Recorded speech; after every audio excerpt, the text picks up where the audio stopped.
بسم الله الرحمن الرحیم وبه نستعین قدرور خورور افغانانو په سلامونه مبارک علیکم الله تعالی دې بشرو جوړ شي عزیزانو اکثریت دوستان د سمو دی راهیسي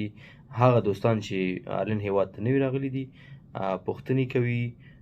چې موږ څنګه کولی شو هغه کوم اصلي اسنادونه شواهد چې دي د افغانستان څخه دلته آلن هیواد ته را انتقال کړو د هغې بهترینه لاره یې څومره معلومات چې ما ترلاسه کړي دي فکر کوم DHL او بعض نور کومه پروسې یا لارې چارې چې دي هغه به اوس یو څه د مشکل سره مخ وي افغان پوسټ یوازینی شاید تر ډېره حده چې ما ته معلومات کړل افغان پوسټ کولی شي تاسو د افغان پوسټ لارې خپل اسنادونه دلته راوړئ یا راولیږي دلته کورنۍ تقریبا په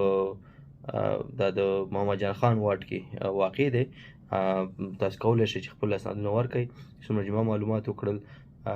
پاسپورټ تذکرې او دا مسایل پکې راتلی شي خو داسې حکومتي نور جلبونه او بعض نور مسایل چې د قومندان د امنیې او نور دغه پوره لري کیدای شي هغه وایي نه پرېږدي نو دا هغه کوم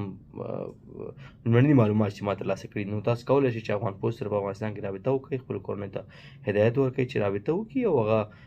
معلومات ترلاسه کړي او تاسو کوم اصلي شواهد او اسنادونه چې دلته ډیپارټمنټ اسټیټ IP وغوښتي هغه ترلاسه کړئ او خپل کارونه پر مخ یوسئ او همچنان هغه دوستان چې د افغان امبیشن پروګرام د لارې یا نوي راغلي دي د نورو هیوادونو نه او نه پوهېږي چې د کومې لارې خپل اسنادونه ترلاسه کړي نو افغان پوسټ یوازینۍ او بهتره لاره ده ژوندي اوسئ